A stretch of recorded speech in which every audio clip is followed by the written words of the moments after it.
Romanos 9, a partir do verso 1, a palavra do Senhor nos diz assim: digo a verdade em Cristo, não minto, testemunhando comigo no Espírito Santo a minha própria consciência. Tenho grande tristeza e incessante dor no coração, porque eu mesmo desejaria ser anátema, separado de Cristo, por amor de meus irmãos, meus compatriotas segundo a carne. São israelitas, pertence-lhes a adoração e também a glória. A adoração e também a glória. São israelitas, pertence-lhes a adoção e também a glória.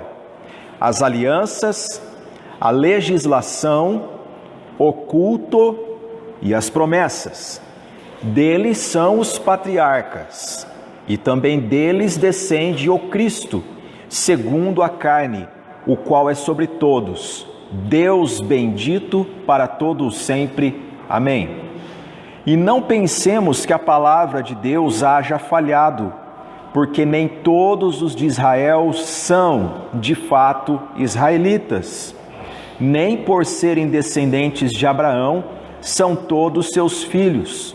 Mas em Isaque será chamada a tua descendência. Isto é, estes filhos de Deus não são propriamente os da carne, mas devem ser considerados como descendência os filhos da promessa. Porque a palavra da promessa é esta: por esse tempo Sara terá um filho.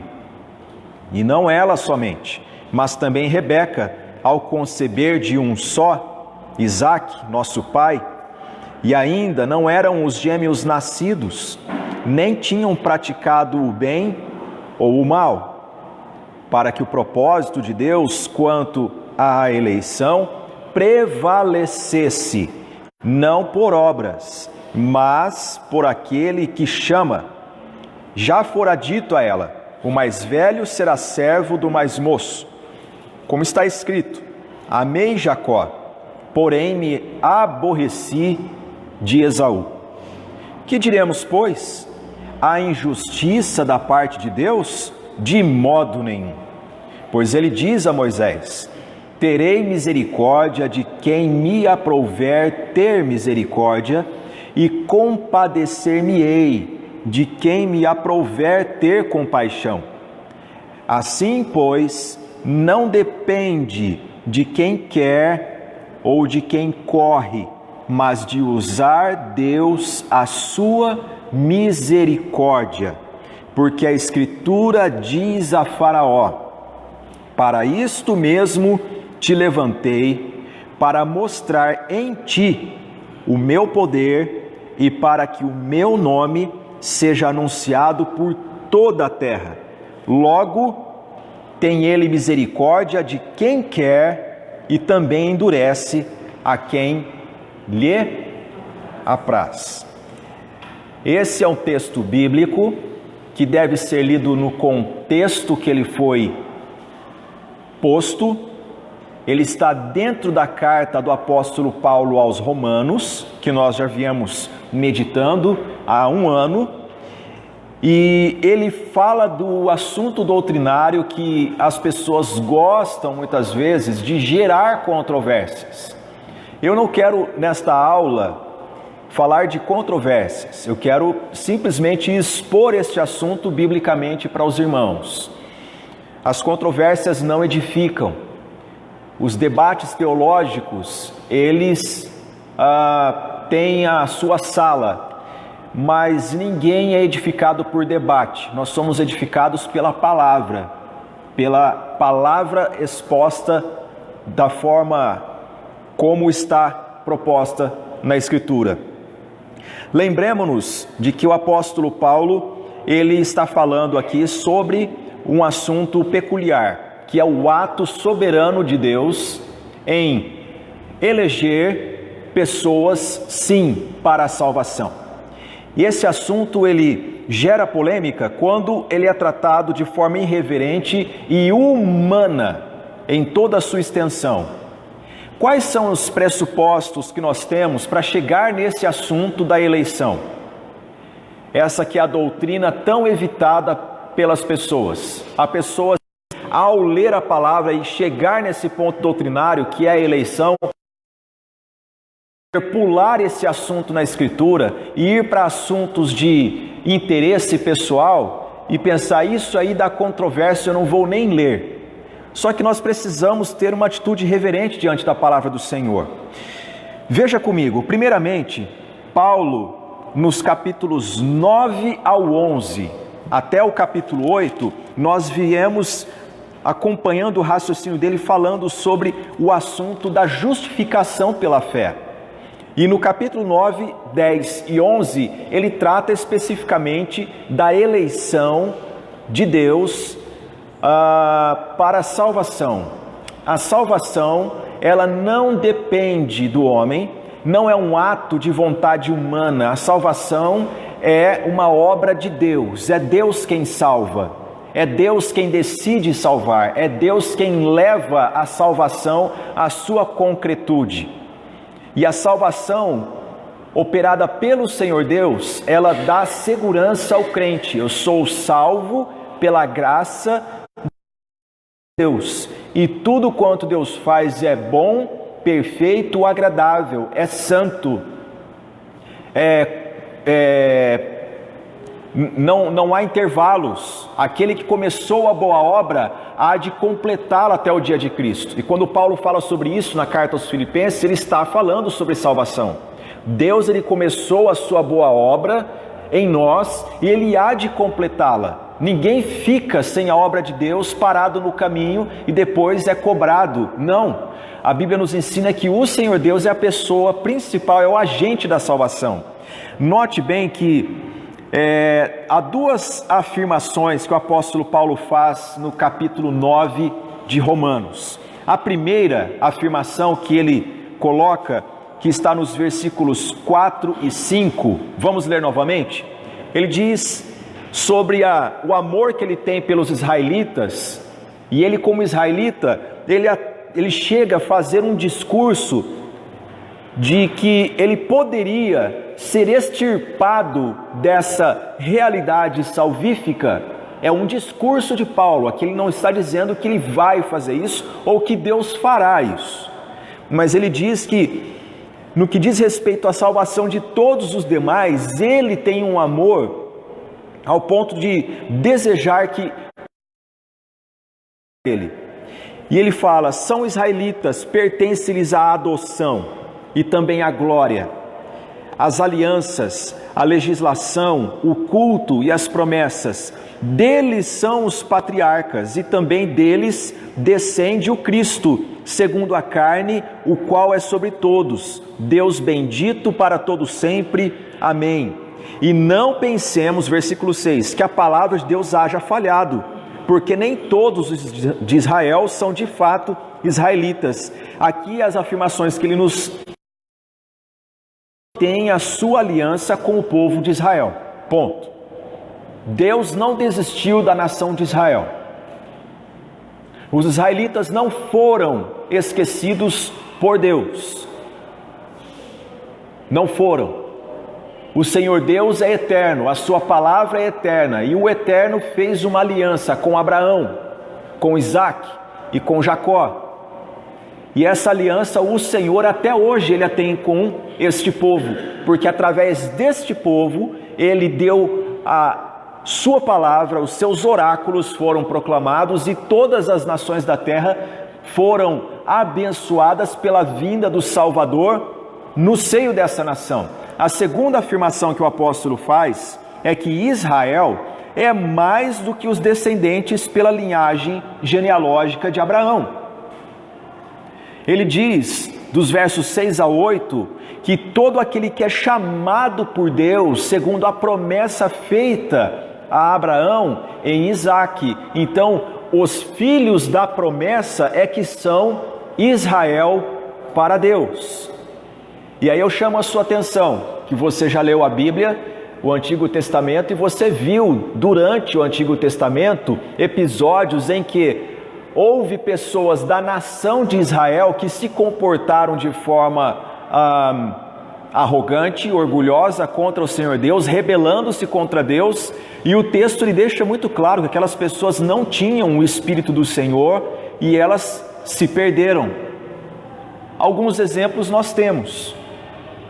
Nós temos, por exemplo, o evento da libertação do povo de Israel do Egito, quando ocorre grande libertação da parte do Senhor, que Deus abre o Mar Vermelho, o povo passa a pé enxuto, do outro lado Miriam canta, o povo celebra, e quando eles estão peregrinando no deserto, começa a murmuração, e então há uma rebelião a partir de dois homens, Datã e Corá. E a rebelião de Datã e Corá visava o quê? Vamos fazer um grupo de pessoas para voltar para o Egito, porque essa terra prometida é algo de Moisés. Vamos para o Egito, porque lá nós tínhamos segurança. E essa rebelião de Datã e Corá leva milhares de pessoas do lado deles, e o que acontece ali é que a terra, num dado momento, ela se fende, e eles caem dentro e ela fecha por cima. Milhares de pessoas se perdem nesse evento. E essas pessoas eram de qual nação? De Israel. E mais para frente nós vemos eventos como no livro dos Juízes, e depois eventos como nos tempos da monarquia, um rei chamado Saul, um rei que teve contato com a palavra de Deus, um rei que teve contato com a palavra de forma tão íntima, ao ponto de estar junto dos profetas, mas cujo coração não se curvou ao Senhor em obedecer a sua palavra, e ele chegou a ser até possuído por um espírito maligno, e o fim dele foi um suicídio à moda arrogante dos reis em batalha. E várias outras situações nós vemos dentro de Israel que a gente diz, então nem todos os de linhagem abraâmica de fato eram povo de Deus. E é o que Paulo está dizendo aqui. Ele está falando que há um povo eleito, mas dentro desse povo eleito há a nação de Israel, e os eleitos de Deus não são os de pedigree genealógico apenas, isso que Deus fez a Abraão. Quais são os pressupostos que nós temos para meditar no ato de Deus em apontar para um homem e tirá-lo dessa massa que caminha rumo à perdição? Vamos lembrar de alguns textos da palavra que nós... Romanos 3, o apóstolo Paulo diz a partir do versículo 9, que se conclui: temos nós qualquer vantagem? Não, de forma nenhuma, pois já temos demonstrado que todos, tanto judeus como gregos ou gentios, estão debaixo do pecado, estão sob o pecado. O pecado exerce influência sobre eles. Como está escrito, não há o quê? Justo. Não há justo, vírgula, nem um sequer. Nenhum sequer, não há justo, nem um sequer. Não há quem entenda. A mente está comprometida, as faculdades racionais estão comprometidas pelo pecado. Não há quem entenda. Por mais que seja posto por parábolas, pelo que seja, não há entendimento. Se não for uma obra do Espírito nessa mente, não entenderá.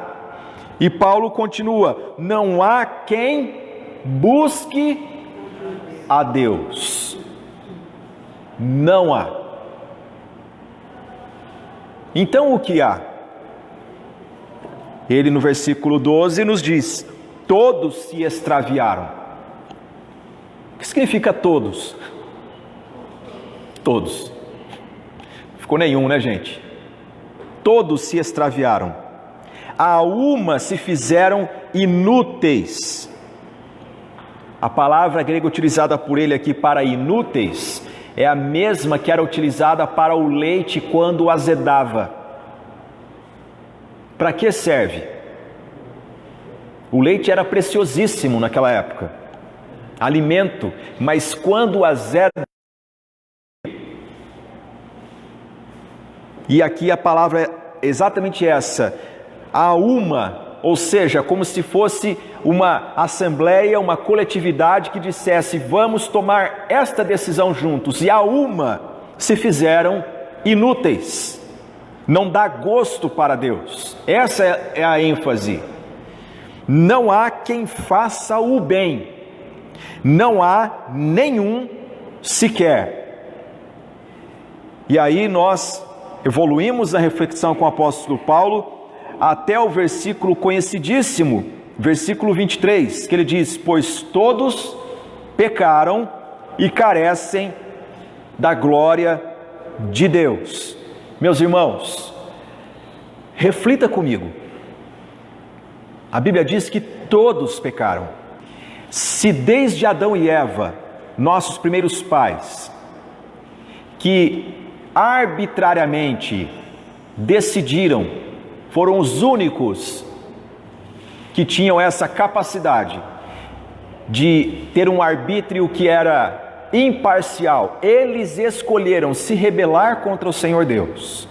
E se desde Adão e Eva até a consumação dos séculos, toda a humanidade, todos os homens, jovens, velhos, todos, fossem postos, e Deus dissesse para todos eles, eu caminhei na história, vendo todos vocês nas suas atitudes, e a minha conclusão, do início ao fim todos pecaram, apartai-vos de mim, malditos para o toda a multidão, toda a massa da humanidade fosse dirigida para a perdição eterna. A pergunta que eu faço para você, Deus estaria sendo injusto?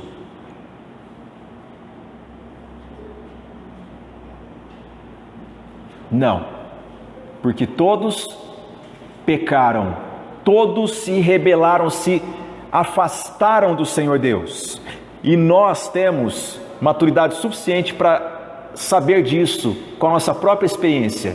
Quantas vezes nós agimos de forma repulsiva à vontade de Deus? Quantas vezes nós quase que empurramos Deus num canto dizendo, o meu desejo vai prevalecer. Eu me lembro que quando eu era pastor de adolescentes, veio um adolescente ao meu gabinete e disse assim, eu gosto da Maria. E eu disse para ele, evolua numa amizade, conheça ela. Permita-se ser conhecido por ela também, conheça a família e que ela também conheça a sua. É assim que nós devemos caminhar. Ele disse, eu gosto tanto que mesmo que Deus não queira, eu vou namorar com ela. Os devaneios da adolescência, né, gente? Mas essa declaração dele, na sua simplicidade, capta aquilo que muitas vezes nós adultos também fazemos. A vontade de Deus é boa, perfeita e agradável? Ela é em tese, ela é no texto. Enquanto isso eu vou batendo cabeça aqui, e aí se algo dá certo a gente fala o quê? Eu consegui, eu fiz, eu adquiri. Só que quando o assunto é salvação, vida eterna, nós vemos hoje em dia os homens fazendo a mesma coisa. Eles gostam de olhar para si, nas suas orações, na sua profissão de fé muitas vezes, e dizer, fui eu quem decidi, não foi Deus. A glória não é de Deus, a glória é minha. Porque eu tanto amei a mim mesmo, que eu dei a minha vida por mim mesmo, para eu não perecer. Esse é o evangelho humanista. Eu me amo tanto, a tal ponto de eu poder me salvar. Só que a palavra do Senhor nos diz aqui em Romanos 3, o pressuposto para a doutrina da eleição é isso, é que não há quem busque a Deus, não há quem entenda a palavra de Deus, não há quem faça o bem, não há nenhum sequer. Então, se não há nenhum, O que resta é a gente então perguntar: quem é essa pessoa interessada em tirar o homem desta condição de pecado? O Senhor Deus. E a verdade bíblica é maravilhosa, porque quando Paulo evolui no seu raciocínio com os irmãos romanos, ele chega no capítulo 5, versículo de número 8. Abra comigo e acompanhe esta leitura, por gentileza. Um texto que, obviamente, você já o tem em decor, e é assaz importante que nós lembremos dele nessa manhã, porque ele fala que o amor de Deus nos alcançou naquela condição de lamaçal de pecado. Ele diz: mas Deus prova o seu próprio amor para conosco, pelo fato de ter Cristo morrido por nós, sendo nós ainda pecadores.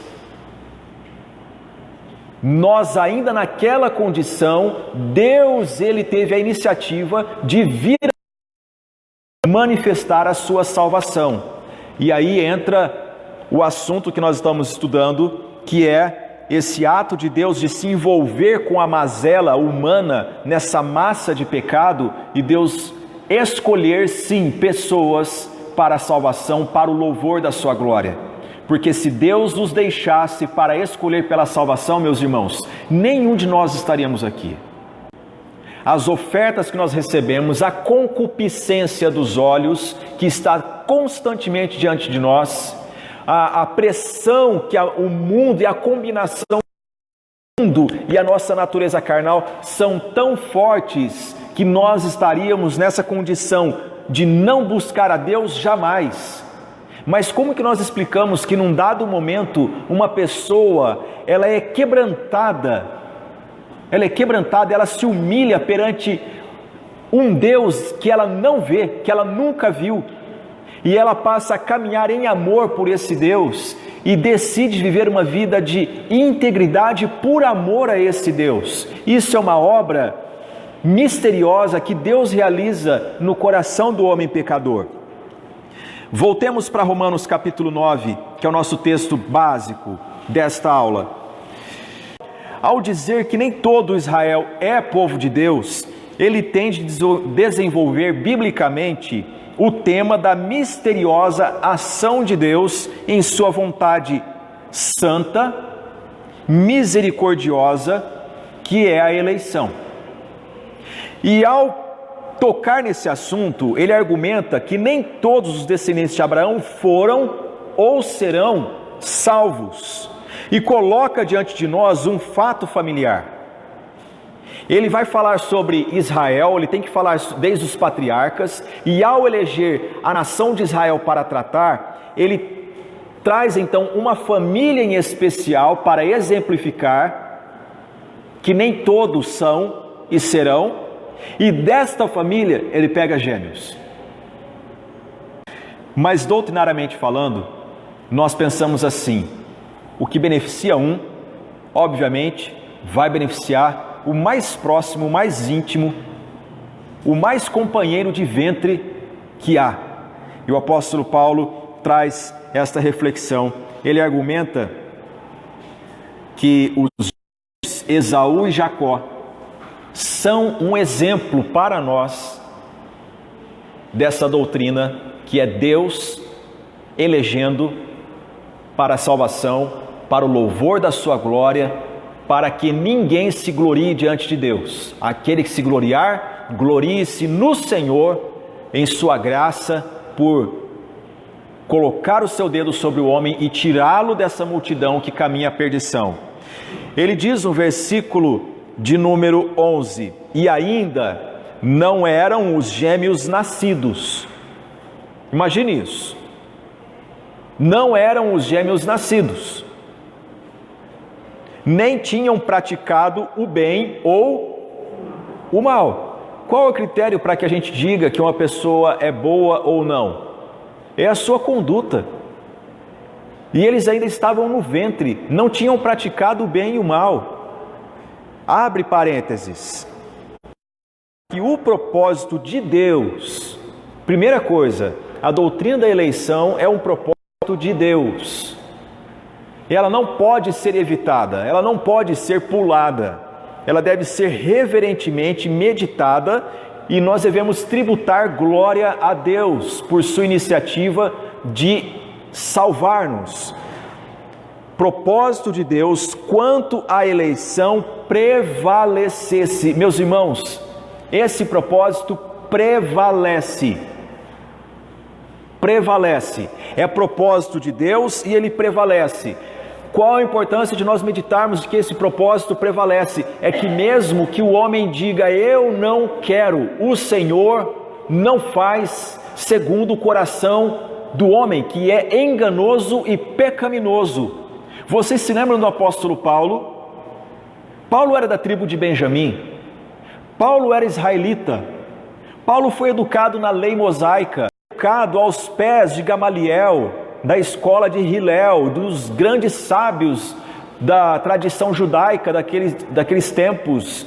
Paulo, ele excedia a todos os fariseus, ele era chamado de fariseus, dentre os doutores da lei. E ele não queria, ele lutava contra, mas ele em Atos 22, quando ele prega sobre a sua conversão, ele diz que o próprio Senhor Jesus aparece para ele e diz: Saulo, Saulo, até quando você vai recalcitrar contra os aguilhões? É uma expressão da agropecuária, quando o aguilhão vem para domar um bezerro selvagem, um animal selvagem, e vai dando pontadas para que ele pare, para que ele se aquiete. Paulo, ele sofria isso de todos os lados, e Jesus fala: até quando você vai debater? Eu quero te salvar, e eu vou te salvar. Não é maravilhoso isso? Eu vou concluir isso, e é o que ele diz aqui: o propósito de Deus quanto à eleição prevalecesse, porque foi assim com ele. Normalmente, a nossa pecaminosidade, meus irmãos, ela interfere até mesmo nisso, porque as pessoas, ao meditar na doutrina da eleição, elas pensam somente num viés. Elas pensam assim: eu não consigo compreender como que há pessoas que vão perecer eternamente, essa doutrina, ela não me satisfaz. Aí mostra a nossa natureza pecaminosa, né? Porque é uma tentativa de dizer assim: se eu, que amo tanto, penso assim, por que Deus faria diferente? É o homem querendo espelhar Deus à sua imagem e semelhança. E isso é pecado. Mas quando nós olhamos aqui, nós vemos que Deus, ele prevalece para a salvação, porque o pecado no coração do homem tende a insistir que ele continue no engodo e caminhe a passos largos à perdição. Versículo 11, na última parte: não por obras, mas por aquele que chama. Como Deus chama pessoas à salvação? Ele elege desde a fundação do mundo, na sua suprema graça, no seu eterno poder, e ele chama pela pregação do evangelho, meus irmãos. A fé vem pelo ouvir, e ouvir o quê? Esse texto, ele está escrito na próxima página aí na sua Bíblia, em Romanos, capítulo 10, versículo 17. Acompanhe comigo a leitura. Alguém leia para nós, em voz alta, por gentileza. Só o verso 17. E assim a fé vem pela pregação, e a pregação pela palavra de Cristo. Muito bem. Romanos 9, 10 e 11, capítulos que ele desenvolve o assunto da eleição, o ato soberano de Deus na salvação. E há muitas pessoas que não concordam, mas pinçam esse texto fora do contexto para usar em outras situações, mas aqui ele está falando exatamente sobre a eleição divina, que tira o homem da sua condição de destino de perdição e o leva para a sua maravilhosa luz. esse chamado, meus irmãos, essa vocação, essa voz que fala ao coração do homem e o desperta para fora, isso é obra de Deus. Como que os eleitos são chamados por Deus? Pela pregação do Evangelho. Por que nós pregamos o Evangelho? Porque é para a glória de Deus, porque é o mandamento de Deus, porque é pela pregação do Evangelho que os eleitos, eles são chamados. Ninguém tem placa escrito sou eleito. Nós não sabemos. Mas nós não pregamos somente para os eleitos. Porque, como disse Charles Spurgeon, o príncipe dos pregadores, inglês, até nos que se perdem, a pregação para a glória de Deus, ela é eficiente. Porque diante do justo juízo de Deus, não haverá uma pessoa sequer que dirá, o Senhor nunca se revelou para mim. A começar pela criação, os céus proclamam a glória do Senhor, e o firmamento anuncia as obras das suas mãos, e todos os homens, eles serão na presença do Senhor Deus.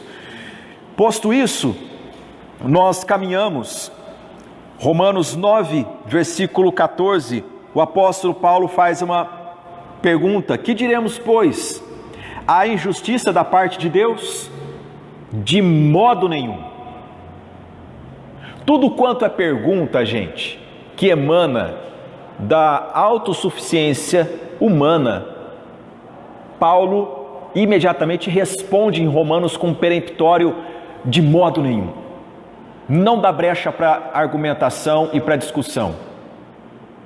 Como, por exemplo, em Romanos capítulo 6, quando ele fala, no final do capítulo 5, que onde abundou o pecado, superabundou a graça. E alguém poderia dizer, então pequemos para que a graça seja mais abundante. Paulo se antecipa e faz uma pergunta, permaneceremos nós no pecado, nós ele morremos? De modo nenhum. E aqui ele coloca o de modo nenhum. Por quê? Porque os homens perguntam, Deus age com injustiça então? Não, de modo nenhum. E por que o faz? Por que essa pergunta existe? Por que nós somos confrontados, vez ou outra, com pessoas que dizem assim, eu não concordo com o que a Bíblia fala de Deus ser o agente principal da salvação. O homem deve decidir pela sua salvação. Quando a Bíblia fala que é um ato de Deus. Por que essa pergunta existe? Porque o homem não concorda com a glória de Deus. O homem não concorda com a glória de Deus. Ele quer ter a sua parcela, sua contribuição para dizer, eu fiz a minha parte. E porque eu fiz a minha parte, Deus fez a dele. Mas a palavra nos ensina que outrora, quando nós éramos pecadores, Cristo morreu por nós. Que parte que teve aí? Foi Ele quem agiu. Nós o amamos porque Ele nos amou primeiro. Vamos ler o texto bíblico que está em 2 Timóteo 3,16, por gentileza. Toda a Escritura é inspirada por Deus e útil para o ensino, para a repreensão, para a correção, para a educação na justiça. Irmãos, esse texto é maravilhoso. Por que nós meditamos em toda a palavra do Senhor? Antigo e Novo Testamentos. Porque toda Escritura é inspirada, soprada por Deus. Não foi um transe. O Espírito de Deus usou homens com as suas faculdades, com as suas experiências, e eles sabiam que estavam sendo usados por Deus ao escrever essas palavras que emanam da boca de Deus. Toda a Escritura é inspirada por Deus. Se é toda, eu digo para vocês, existe alguma parte da Escritura que nós, para termos fé em Jesus, fé na salvação, conhecimento doutrinário, nós vamos extirpar isso da Escritura? Há muito tempo atrás eu li um livro devocional, é um autor que no mundo evangélico é muito conhecido, não é nada teológico, é uma literatura assim bem fácil. E é o Max Lucado. O Max Lucado, ele é um pastor nos Estados Unidos e ele prega mensagens bastante simples. Mas há um livro dele que, se eu não me engano, é o Simplesmente como Jesus, que ele fala que Deus nos salvou para que nós sejamos como Jesus. A mensagem do livro é essa. Num dado momento ele fala o seguinte: por muito tempo eu lutei contra a soberania de Deus, até eu compreender que para eu fundamentar a minha teologia, eu estava picotando a Bíblia. Eu estava cortando a Bíblia. Havia textos que eu olhava e falava, esse eu pulo. Havia livros que olhava e dizia, esse assunto eu estudarei numa outra ocasião, porque no momento ele não me apraz. Quando a exposição da Escritura, meus irmãos, ela deve ser sistemática justamente por isso, porque há assuntos que para nós eles são impalatáveis. Ninguém gosta de estudar sobre a doutrina da salvação pela graça, mediante a fé, porque dá glória a Deus e não ao homem. Por que o homem diz, Deus age com injustiça? Porque o homem é pecador e ele quer participar do louro, quando na verdade toda a glória é para o Senhor. Há um grande contrassenso no mundo evangélico hoje em dia, porque as pessoas cantam a Ele a glória, e há cultos que a pessoa canta meia hora a mesma música, a Ele a glória, a Ele a glória, só que na hora de falar de salvação ela fala, fui eu que me salvei. Foi o meu mérito. Então lembremos-nos disso, que toda a Escritura é inspirada por Deus e útil para o ensino, para a repreensão, para a correção, para a educação na justiça. Nós temos dois desafios. O primeiro é o de crer na palavra. Se é toda a Escritura, não há o que selecionar, cortar, porque toda a Escritura é inspirada. Creia em toda a palavra. A segunda coisa é que o desafio nosso é de rompermos com a nossa razão limitada. A nossa razão não alcança os desígnios de Deus. Um Deus plenamente explicado, se fosse possível explicar todos os atos de Deus, as decisões de Deus na história, seria um Deus humanizado, à altura de nossa razão e preso à cosmovisão contemporânea. Esse Deus seria segundo a nossa imagem e semelhança. Há um dito antigo latino: o infinito não cabe no finito. O Deus eterno e o seu plano eterno não cabe na nossa limitada experiência. E houve um filósofo ateu, inclusive, que ele disse, tudo quanto você tem palavras para definir, para explicar, você já superou. Deus é o indefinível. Por isso que quando o apóstolo Paulo trata deste assunto, ao final, em Romanos capítulo 11, ele vai eclodir num hino de exaltação à soberania de Deus. Em Romanos 11, verso 33, ele diz, ó profundidade da riqueza, tanto da sabedoria como do conhecimento de Deus, quão insondáveis são os seus juízos e quão inescrutáveis os seus caminhos. Quem, pois, conheceu a mente do Senhor? Ou quem foi o seu conselheiro? Ou quem primeiro deu a ele para que ele venha a ser restituído? Porque dele, e por meio dele, e para ele, são todas as coisas. A ele, pois, a glória eternamente. Amém. O que Paulo está concluindo, meus irmãos, nesse assunto de Romanos 9, 10 e 11, é que nós não alcançamos a profundidade da Deus, mas Ele é perfeitamente bom e santo e age segundo o conselho da sua vontade. E se Ele decidiu escolher, eleger pessoas para a salvação, para o louvor da sua glória, nós, como humildes servos, simplesmente dizemos a partir do que a Escritura diz, não do que a nossa mente nos tenta dizer. Louvado seja Deus por sua graça.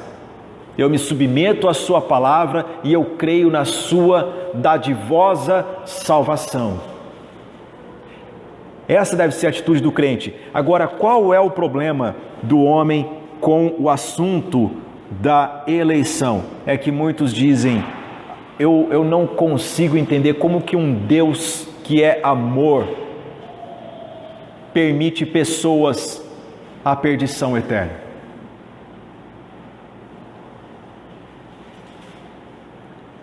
Pois bem, essa pergunta faz parte daquela que o apóstolo Paulo fez em Romanos 9,14. Que diremos, pois? A injustiça da parte de Deus? Faz parte está nesse contexto. Pessoas dizem, eu não gosto da doutrina da eleição, do Deus que é o agente principal da salvação no homem, porque se Deus ele não permite um grupo de ser eternamente banido, como que o outro vai? Eu quero chamar a sua atenção para algo importantíssimo, doutrinariamente falando. É que quando a Bíblia fala do homem condenado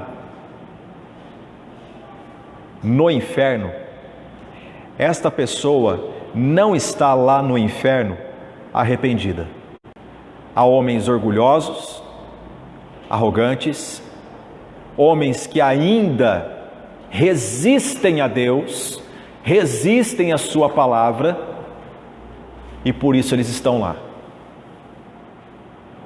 Você se lembra da parábola que quem contou não foi um contador de histórias, foi o nosso bendito Senhor e Salvador Jesus Cristo.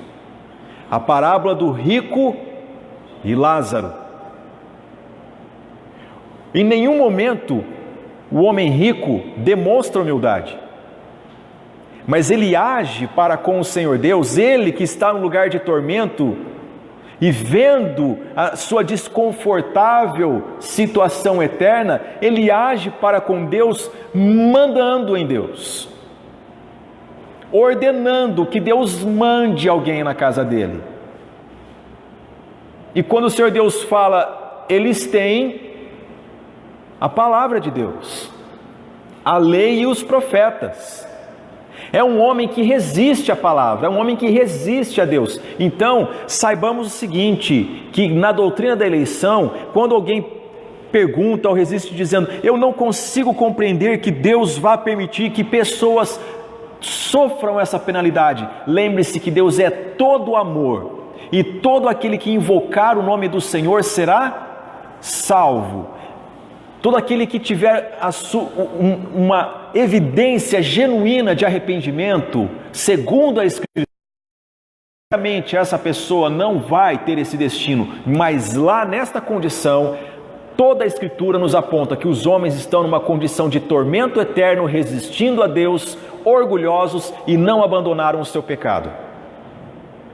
Posto isso, qual é a abordagem bíblica que nós temos no Antigo Testamento para a palavra eleição da parte de Deus? Alguns textos que eu selecionei, eu quero mencionar para vocês, e exige que a gente medite numa palavra hebraica chamada Bahar. Aparece para falar sobre o ato de Deus em escolher para si, para um propósito, e o sujeito da ação é o Senhor Deus, na maioria das vezes que a palavra ocorre. Deus elegeu Abraão. Abraão, que nós já estudamos no livro, na carta aos Romanos, que num dado momento ele é chamado de ímpio, aquele que justifica o ímpio, Paulo fala, referindo-se a Abraão. Abraão cresceu numa cultura idólatra. Abraão nasceu em Ur, na região da antiga Babilônia, um lugar de opulência, de nomes, de homens arrogantes e tudo mais. Ele cresceu num ambiente cultural que era contrário à humildade, à santidade, ao caminhar com Deus, mas Deus elegeu esse homem e o tirou desse ambiente para andar com ele. Em Neemias capítulo 9, versículo 7, a palavra do Senhor nos diz assim: Tu és o Senhor, o Deus que elegeste Abraão, e o tiraste de Ur dos caldeus, e lhe puseste por nome Abraão. O segundo texto nos fala que Deus elegeu não somente o homem Abraão, fala que ele elegeu o povo. Em Deuteronômio capítulo 7, versos 6 a 8, olhe só esse texto. Porque tu és povo santo ao Senhor teu Deus, o Senhor teu Deus te escolheu, para que lhe fosses o seu povo próprio, de todos os povos que há sobre a terra. Não vos teve o Senhor afeição, nem vos escolheu porque fosseis mais numerosos do que qualquer povo, pois éreis o menor de todos os povos, mas porque o Senhor vos... E para guardar o juramento que fizera a vossos pais, o Senhor vos tirou com mão poderosa e vos resgatou da casa da servidão, do poder de Faraó, rei do Egito. Também a palavra do Senhor nos fala que Deus escolheu a Davi. Em Salmos, capítulo 89, versículo 3, o Senhor Deus diz: fiz aliança com o meu escolhido e jurei a Davi, meu servo. E aí há um texto interessante que diz: Deus escolheu Jerusalém. Segundo Crônicas 6,34, Salomão orando disse: quando o teu povo sair à guerra contra o seu inimigo, pelo caminho que os enviares, e orarem a ti, voltados para esta cidade, que tu escolhestes, e para a casa que edifiquei ao teu nome. Por que Daniel orava voltado para Jerusalém? Porque ele lia a palavra do Senhor.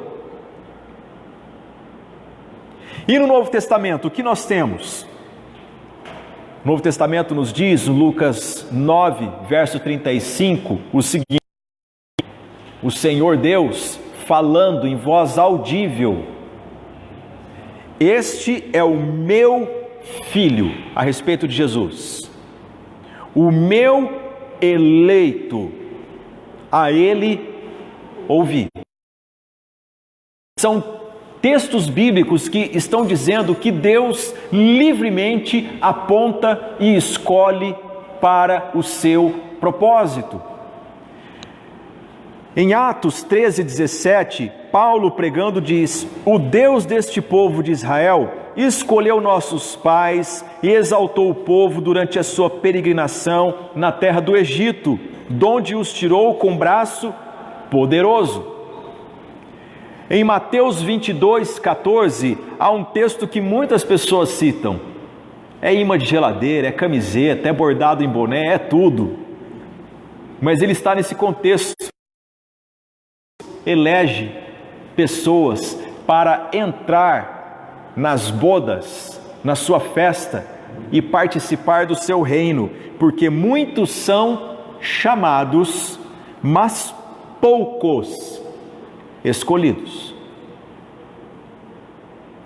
E em 1 Coríntios, capítulo 1, os versos 26 ao 29, eu chamo sua atenção para que você preste atenção, desculpe a redundância, nesse texto.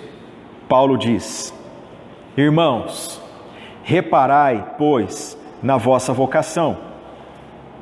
Vocação vem de vós. Deus nos chama das trevas para a sua maravilhosa luz. Visto que não foram chamados muitos sábios segundo a carne, nem muitos poderosos, nem muitos de nobre nascimento. Pelo contrário, Deus escolheu as coisas loucas do mundo para envergonhar os sábios, e escolheu as coisas fracas do mundo para envergonhar as fortes, e Deus escolheu as coisas humildes do mundo e as desprezadas e aquelas que não são, para reduzir a nada as que são. Quantas vezes apareceu a palavra Deus escolheu? 3 vezes. E antes disso apareceu por 2 vezes a palavra chamado, tendo Deus como sujeito que chama, o homem para sair da sua condição e para participar da sua glória.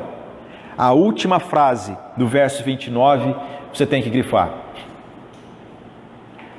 Pois Paulo nos diz: a fim de que ninguém se vanglorie na presença de Deus. Qual é o nosso problema com a doutrina da eleição? Nós, vez ou outra, nos pegamos reivindicando o direito de escolha. O mundo está em manifestação. E se você perguntar para as pessoas, elas querem escolher seus líderes. Todos querem direito de escolha. Mesmo sabendo que nós somos pecadores, nós não abrimos mão do nosso direito de escolha. Nós queremos escolher, não tem nenhum problema nisso. Não estou falando das escolhas odiernas do dia a dia, isso é natural. Mas acompanhe comigo o raciocínio. Nós já fizemos escolhas erradas na vida, não fizemos?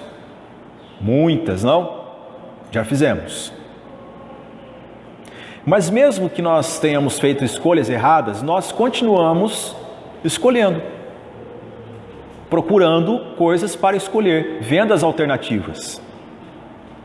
Deus, em sua santa vontade, meus irmãos, Ele também escolhe. Só que Deus nunca errou na sua escolha. Deus é santo, é justo, misericordioso, e Ele nunca falhou nas suas escolhas. Por que que nós vamos questionar um Deus que escolhe de modo santo? Essa é a pergunta que nós devemos fazer. Para não relutarmos contra aquilo que a Escritura diz sobre um Deus que escolhe segundo o conselho da sua vontade, de forma graciosa, para que a pessoa não se perca, mas para que ela seja graciosamente salva para o louvor da sua glória. Quem somos nós para questionar o ato soberano de Deus em escolher? O segundo problema a partir disso, é que nós fazemos perguntas ante um Deus amoroso e soberano, e nós esquecemos que a nossa noção de bem e mal é pós-Éden, é depois de Eva ter comido o fruto. O homem vê o bem e o mal depois de ter comido o fruto, e quando o texto fala que ele se tornou igual a Deus, não é que ele se tornou igual a Deus em soberania, em majestade, mas ele passou a legislar no lugar de Deus. Ele é como que se ele tentasse depor Deus da sua condição como justo juiz, para que ele se promovesse. Por isso que ele é expulso do jardim. E desde então a nossa noção de bem e mal, ela é norteada por uma natureza caída, que já comeu do fruto. O nosso bem e mal, meus irmãos, não é bom. Somente Deus é santo e tem total clareza do que é bom e do que é mal, e nós dependemos do ato de Deus para julgar todas as coisas. O propósito de Deus na eleição, 3 coisinhas. Propósito para sermos santos, porque a palavra do Senhor nos diz em Efésios, capítulo 1, versículo 4, o seguinte: assim como nos escolheu nele, antes da fundação do mundo, para sermos santos e irrepreensíveis perante Ele. Há uma caricatura que fazem da doutrina da eleição. Sabe caricatura? Já viram aqueles desenhos? Você tem a fotografia do Silvio Santos. Aí você tem a pessoa que pega a fotografia dele e faz a caricatura. Aumenta o tamanho da cabeça, da boca, dos dentes. E as pessoas pegam a caricatura da doutrina e divulgam como se fosse a fotografia. E ainda colocam um rótulo e dizem: isso aí é o calvinismo. Não é. Tirando a caricatura, qual é a fotografia? O que a caricatura diz? As pessoas dizem o seguinte: se Deus elegeu, e se Deus apontou, e Ele salvou, então eu posso fazer o que eu quiser. A Bíblia não ensina isso. A Bíblia nos ensina que aquele que é nascido de Deus é nascido da divina semente, e ele não vive na prática do pecado. Ele tem desejo de ser tal, desejo santo de se santificar. Aquele que mentia, ele não mente mais. Aquele que vivia no adultério não vive mais. Aquele que roubava, agora ele trabalha para a glória de Deus. A natureza, ela é tratada por um Deus que é santo. Então, a caricatura de pode-se pecar à vontade não é bíblica e nós não pregamos isso, porque a doutrina da eleição nos ensina, assim como nos escolheu nele, antes da fundação do mundo, para sermos santos e irrepreensíveis perante Ele. Deus te escolheu para você ser santo. A segunda coisa que você não pode esquecer é que Deus te escolheu para que você seja dele. É melhor você ser de Deus do que você ser de você. Em Efésios 1:5, Paulo diz: nos predestinou para Ele. Você é meu. É isso que Deus diz na salvação. Nos predestinou para Ele, para a adoção de filhos, por meio de Jesus Cristo. Grife, segundo o beneplácito da sua vontade. O que é beneplácito? Favor, boa vontade, querer. Segundo o querer da sua vontade, Ele te elegeu para ser dele. E Ele te elegeu para a sua glória, a glória dele. 1 Pedro 2,9 nos diz: vós, porém, sois raça eleita. Não tem como mutilar a Bíblia, cortar o texto. É essa palavra utilizada pelo autor sagrado. Raça eleita. De tantas, ele escolhe. Isso quer dizer eleição. Raça eleita. Sacerdócio real. Nação santa. Povo de propriedade exclusiva de Deus, a fim de, com o propósito de, com vistas em proclamardes as virtudes daquele que vos chamou das trevas para a sua maravilhosa luz. Então, você pode ficar confiante na obra salvífica do Senhor Deus a seu respeito, não viver no curso deste mundo, mas sabendo que a sua identidade agora é de santidade, é de pertencimento a Deus, para o louvor da sua glória. Você não foi eleito para você viver no mundo calado, mas para anunciar a graça e o amor de Deus. É isso que a Bíblia ensina.